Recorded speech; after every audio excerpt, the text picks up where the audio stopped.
The 2018-19 season hasn't even started yet, and there may already be a significant changing of the guard. For the better part of a decade, Sidney Crosby has held the unofficial title of undisputed best player in the world. It was ridiculous to even challenge that. But this year, something is off. For the first time in 8 years, Crosby's rating on EA's NHL video game is below another player. And that player is Connor McDavid. In fact, McDavid is ahead of Crosby on most fantasy rankings too.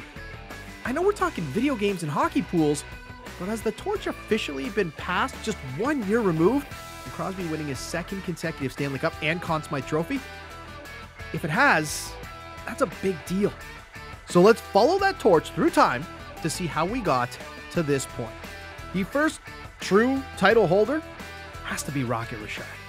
Sure, there were stars before him, but Richard was just on another level. First player to score 50 goals in a season. First to score 500 in a career. He won 8 cups, including a record 5 straight.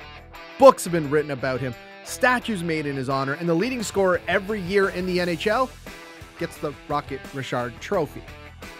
But about midway through the Rockets' career, there was this kid in Detroit who took that torch and ran with it.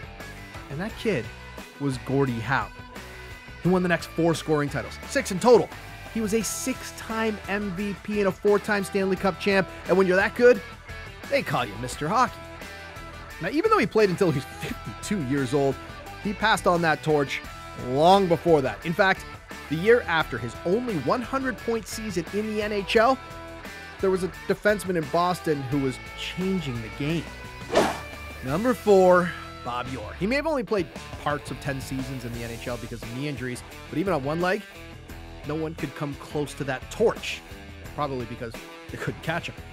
If there was a trophy to win, he won it, and he won it multiple times. And yes, that includes the scoring title. Defensemen weren't supposed to win scoring titles. He was also the star of arguably the most famous picture of the most famous goal in NHL history. But eventually, his knees gave out on him. I now know for sure that my leg cannot handle playing. I now know I'm no longer able to play.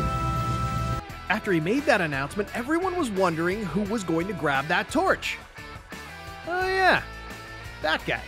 What can you say about Wayne Gretzky that hasn't already been said? He's won everything, he holds 61 NHL records, and is quite simply the Great One.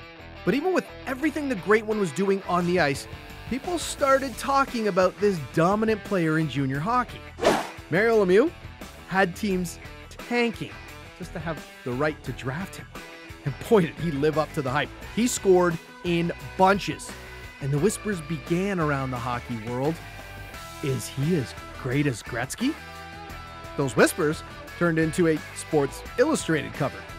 In 1988, Lemieux won both the scoring title and the Hart Trophy. Within 5 years, he won back-to-back cups, was named playoff MVP both times, and was hands down the best player on the planet.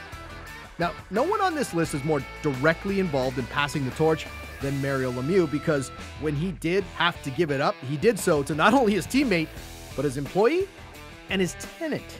Sid the Kid, another surefire prospect, drafted number 1 overall. 3 cups, 2 Conn Smythes, multiple MVPs, multiple scoring titles, and success both in the NHL and internationally. Which brings us here. Look, I'm not counting Sid out. In fact, a lot of people aren't. Right, Wade? Connor sees him in his vision, and that's what makes the game wonderful, is that you want to be as good as the best player. Right now, Crosby's the best player, and you have to earn your stripes. Until somebody knocks him off the castle, that's the way it's going to be.